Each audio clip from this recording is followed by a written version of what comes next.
Let me introduce myself, I'm Amelia, living in a sprawling house just at the city's edge. I own a pet supplies company and a big retail supermarket focused on pets. Animals? They've been my entire world since I was little. Always found myself caring for some creature or another, which led me to where I am now. It was a cool, crisp evening when James walked into one of my charity events. He was there to write a story, standing awkwardly by the side, holding his notepad like a shield. I walked over, breaking into his space with a smile and a hand stretched out. "Hey, I'm Amelia. Haven't seen you around here before. You new?" He took my hand, a bit surprised, then flashed a quick, somewhat nervous smile. "Yeah, James Mitchell. I'm covering this event for the local paper." "You're Amelia Carter, right? The one who runs all this?" "Guilty as charged," I chuckled, brushing a stray hair from my face. "Hope we're giving you something good to write about." "Oh, definitely." His eyes scanned the room, filled with volunteers and the happy chaos of an event in full swing. "This is impressive, what you've put together." "Thanks. We're all about giving back. Plus, I can't stand seeing animals in trouble. You got pets?" He shook his head.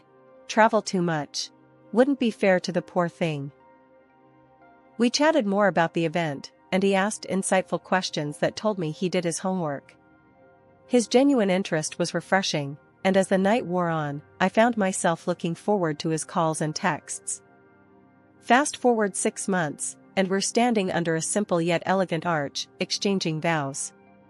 I remember thinking how wild it was that life could throw such good things my way when I least expected it. A year into the marriage, and my business was booming. The house felt even more alive with every stray I brought home. James, ever the intrepid journalist, kept bringing stories of his travels into our conversations, making our dinners lively and full of laughter. One night, I was closing up shop when a lady rushed in, just as I was about to turn the sign to "closed." She was clutching a cardboard box so tightly her knuckles were white. "Excuse me, are you Amelia?" she gasped, out of breath. "Yeah, that's me. What's up?" She thrust the box into my hands. "Found these kittens behind my house. I can't take care of them, but I heard you could help." Peeking into the box, I saw 4 tiny, mewling kittens, their eyes barely open. "I got them, don't worry. They'll be safe here." "Thank you so much." She looked relieved, almost on the verge of tears. "I just didn't know what else to do."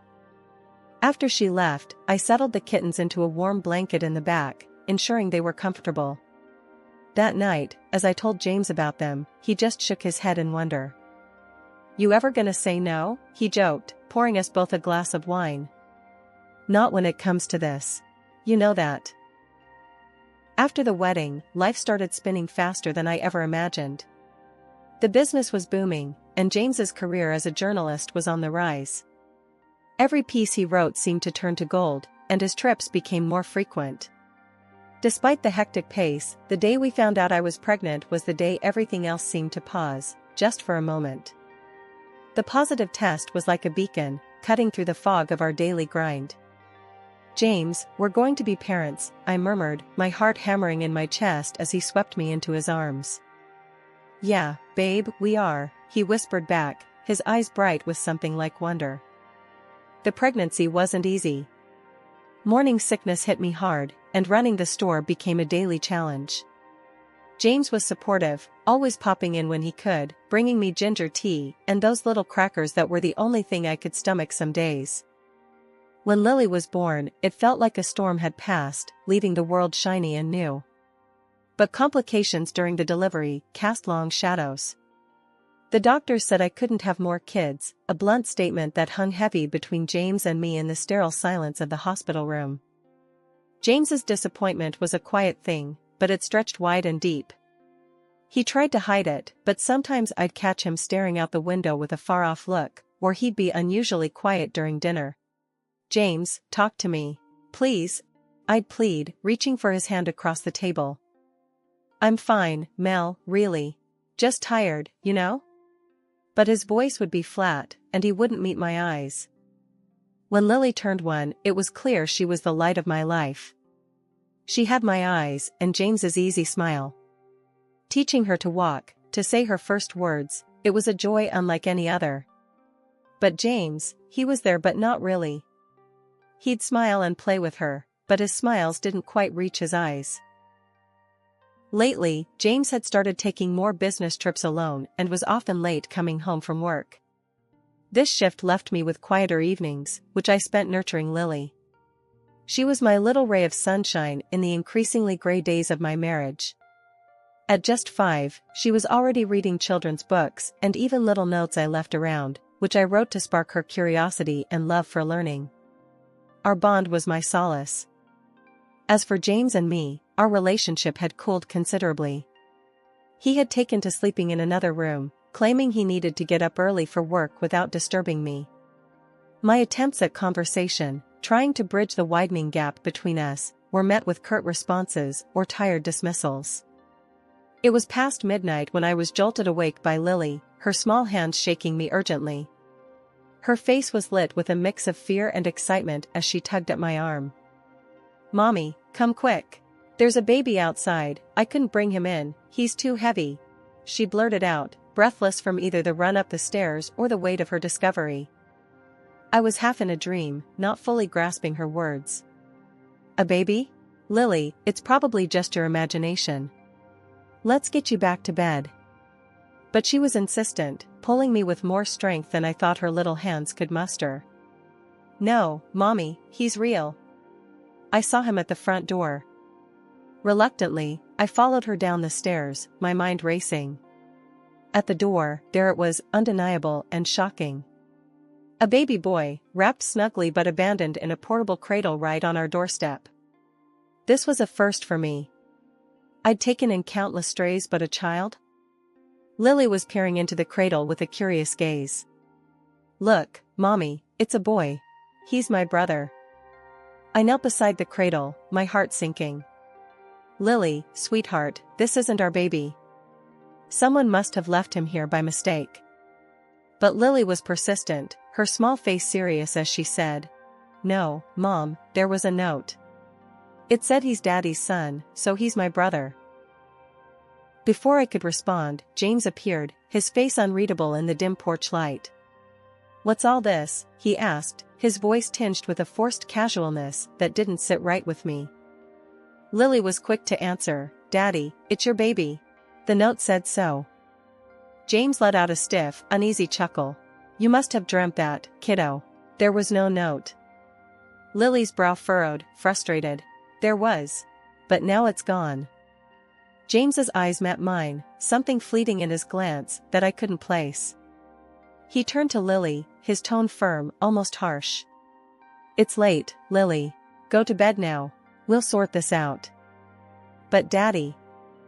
"Lily, bed. Now," James interrupted, pointing sternly towards the stairs. Lily, crestfallen and muttering, trudged back upstairs. I turned to James, my voice low and urgent. "We need to call the police, James. This is serious. We can't just keep someone's child." He was quick to dismiss me, his whisper sharp. "Let's not overreact. We could take him in, couldn't we? After all, it's a boy, just what we wanted." His words stunned me, the implication chilling. "James, are you listening to yourself? This is a child, not a stray pup that wandered in. We're talking to the police." His face darkened, and he stepped closer. "No police. We're not involving them. I'm going to bed." Once James retreated to his room, I managed to calm the little one. As he slept, I carefully snipped a few locks of his hair, planning to get a DNA test done. This wasn't a decision I took lightly, but my gut told me it was necessary. The next morning, I acted like everything was normal. I watched as James left for work, his demeanor unreadable. Once he was gone, I called the police. They came and took the baby to ensure he was cared for properly. That evening, when James returned and discovered what I had done, he exploded in anger, making a huge scene. "Why would you call them? We could have handled this ourselves," he yelled, his face red with frustration. His reaction only deepened my suspicions. I kept my calm, though, not letting on how much I already suspected. It's the right thing to do, James. That child could have a family looking for him, I said, trying to reason with him. His responses were evasive, spinning more questions in my mind. I decided then to reach out to a private detective. Meanwhile, I also realized we might need money for all these expenses, lawyers, detectives, who knew what else. So, I checked our joint bank account. My heart sank when I saw it nearly empty. $30,000, saved for Lily's education, gone. I confronted James over the phone. "Where's the money from our account?" "The $30,000? I asked, my voice firm, trying not to let the anger show. "Oh, that. I had to help my brother out, he was in some serious debt," James stammered, his explanation sounding rehearsed. Right then, I knew he was lying. Not wanting to show my hand just yet, I simply replied, "I see." But internally, I was seething. This confirmed my decision to hire the detective. With my personal savings, I took the baby's hair and some from James's comb to a clinic for DNA testing. The process was straightforward, but waiting for the results was agonizing. During that time, I tried to keep things normal at home, especially for Lily's sake, but the atmosphere was tense. 2 weeks later, I received the call from the clinic. The results were as I feared, the child was indeed James's son. I said nothing to James, waiting instead for the detective's report to see the full picture. A week after getting the DNA results, I met with the detective. James had an affair with a woman who then gave birth to his son. They had planned to be a family until she met someone wealthier and decided to abandon the child with James, disrupting her new plans. The detective explained everything in a low, even tone, but each word was a hammer to my heart. "Once she found the other guy, your husband's son became inconvenient. That's why the baby ended up on your doorstep." With the address from the private detective in hand, I drove to the mistress's apartment, a mix of anger and disbelief churning inside me. The whole ride there, I kept thinking about the baby, about James, and about the betrayal that had unfolded so shockingly. When I arrived, I didn't even hesitate at the door. I knocked sharply, my heart pounding in my chest. The door swung open, and there he was, James, looking like he'd seen a ghost. The color drained from his face when he saw me. "What are you doing here, Amelia?" he stammered, his voice barely above a whisper. I pushed past him into the apartment, my eyes quickly finding the woman who had turned my life upside down. She was as I imagined, only now wearing a panicked look as she saw me. "I'm not here to cause a scene," I said, my voice cold and steady. "I just want to know one thing. How could you leave a baby, your baby, alone on the street like that?" The mistress, her back stiffening, responded with a shrug that made my skin crawl. "I didn't want the child. James wanted a son, so I left him with you guys to raise." Her nonchalance about the whole thing infuriated me, but before I could reply, the doorbell rang. She looked visibly shaken, moving quickly to answer it. A man entered, confusion written all over his face. "Who are these people, Julia?" he asked, his tone cautious. Julia, the mistress, forced a nervous laugh. "Oh, they're just some friends. They were just leaving." But I couldn't let this go, not now. I stepped forward, meeting the eyes of the man who clearly expected a different kind of evening. "I'm James's wife, and this is our life she's been meddling with. She left her newborn with us because she thought she could get rid of the baby that easily when she found you," I said, the words bitter as they came out. The man, now pale, turned to Julia. "Is this true?" She opened her mouth, then closed it, no lies coming to her aid this time. The man's face hardened as he looked from her to James and then back to me. "I want no part of this," he said, and without another word, he was gone, his footsteps echoing down the hall. James tried to reach for me, his hands outstretched, pleading. "Amelia, please, I can explain. There's nothing you can say that will fix this. I'm filing for divorce." I cut him off, my voice trembling not just with anger but with a profound sadness. Julia's eyes were on James now. "Don't leave me, not now. We can be a family, with our son," she begged, desperation coloring her every word. The cynicism of her plea, the ease with which she shifted her allegiances, it was all too much. I turned to James, my decision clear. "I can't do this anymore." Without waiting for his response, I left the apartment. My next stop was the police station. I filed a formal complaint against James's mistress for abandoning her child, an act that endangered his safety. The officer who took my statement was sympathetic, but his face was etched with the seriousness of the situation. From there, I went directly to the custody service. I argued fervently that the mistress should be stripped of her maternal rights. The caseworker assigned to the case took notes intently as I spoke. "We'll need to conduct a thorough investigation. It will take time," she explained. "I understand, but please consider the child's safety above all," I urged, the image of the abandoned baby still vivid in my mind. Feeling like I had started a necessary process, I then turned my attention to the impending legal battle with James. I contacted a lawyer, one recommended by my best friend who had gone through her own divorce. The lawyer, Mr. Green, was a stout man with a no-nonsense demeanor that immediately made me feel I was in capable hands. "We'll need a strong strategy, especially if you're seeking financial compensation and custody," Mr. Green said during our first meeting.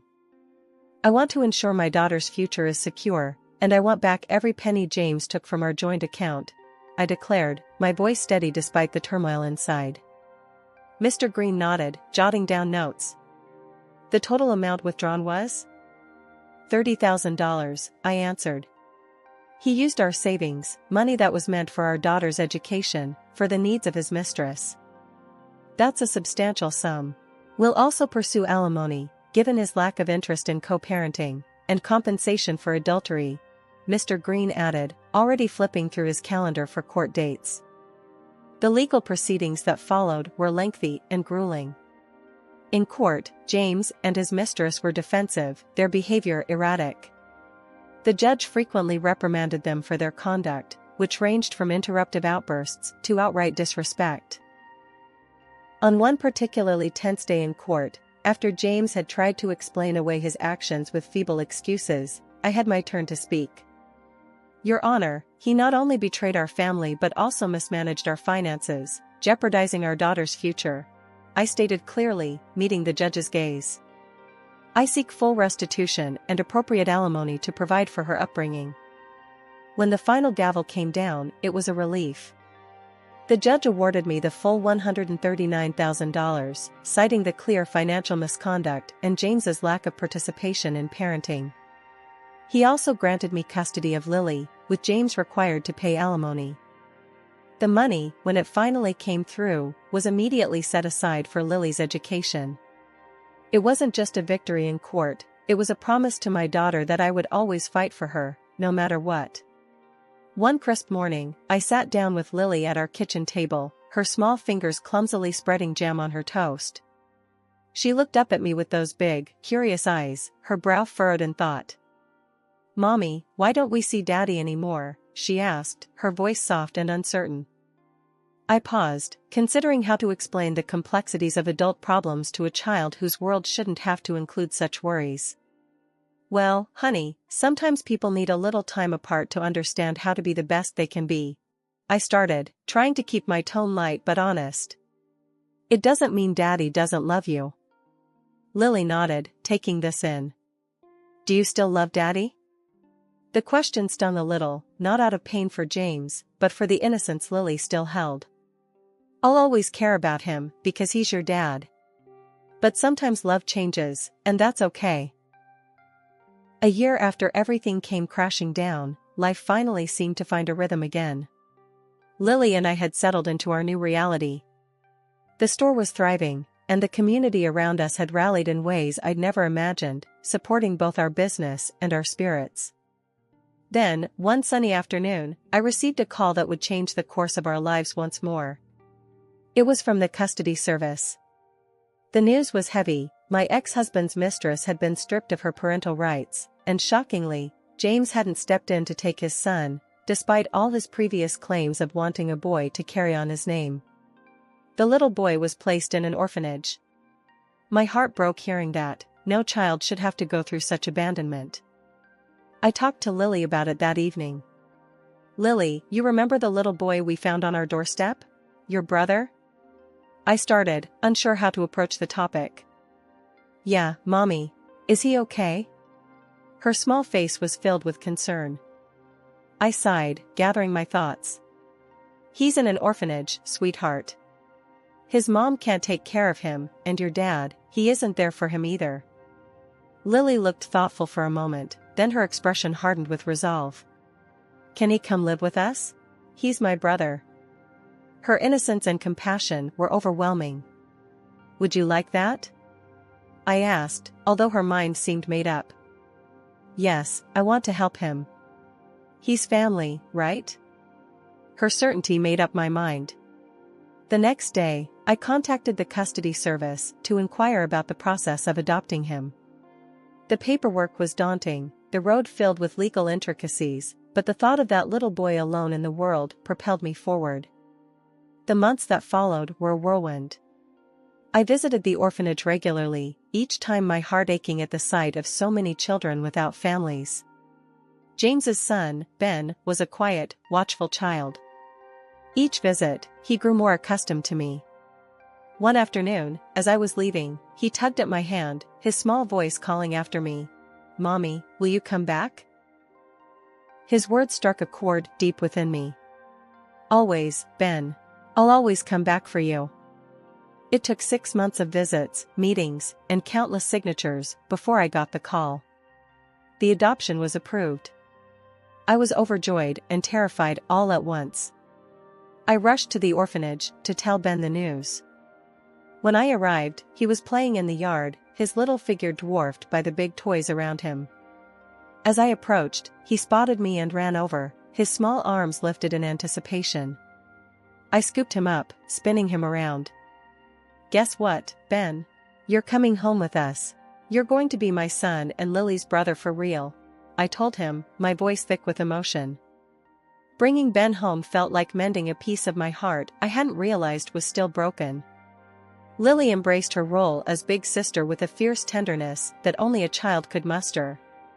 Watching them together, playing, arguing, and just being siblings, filled the house with a chaotic but joyous energy. Ben started school this year, and watching him head off with his backpack almost as big as he is, it fills me with pride. He's adjusted well, and his teachers all say he's a joy to have in class. Lily, ever the protective big sister, always checks on him during their school breaks, making sure no one picks on him. Running the pet store keeps me busy. It's more than just a job, it's a passion. I've expanded our services, hosting community events, and even starting a small adoption center in the back. Watching families come in and leave with a new pet, knowing they're going to a good home, it's incredibly rewarding. As for James, I haven't seen him since the divorce was finalized. I heard through the grapevine he's moved out of state after losing his job and breaking things off with his mistress. Part of me is curious about how he's managing, but mostly, I don't want any part of that drama anymore. My focus is here, with our children, with our life. The other day, Lily and I were repainting the kitchen, a project we decided to tackle together. Ben was at a friend's house, so it was just us girls, splattering paint and sharing laughs. "Mom, do you ever miss things being the way they were before?"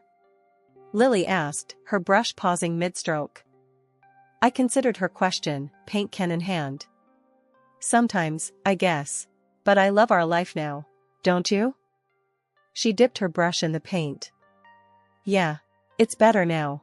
Ben's here, and we're happy. It's just different, that's all." "Different can be good, sweetheart. We've gotten through a lot, and here we are, stronger than ever," I reassured her, giving her a playful nudge with my elbow. Later that week, I had a meeting with the local animal shelter about partnering for an upcoming adoption event. After the meeting, as I was closing up for the day, I took a moment to look around at the life I'd built. From the bustling store filled with customers and their pets, to the community notices pinned up next to the register, to the photos of Lily and Ben at their latest school event. This was my world now, and it was a good one. As the sun set, casting long shadows over the floor of the shop, I locked up and headed home, ready to spend the evening with my kids, maybe watch a movie or play a game. Life had thrown us some curveballs, but here we were, catching every one and throwing them right back.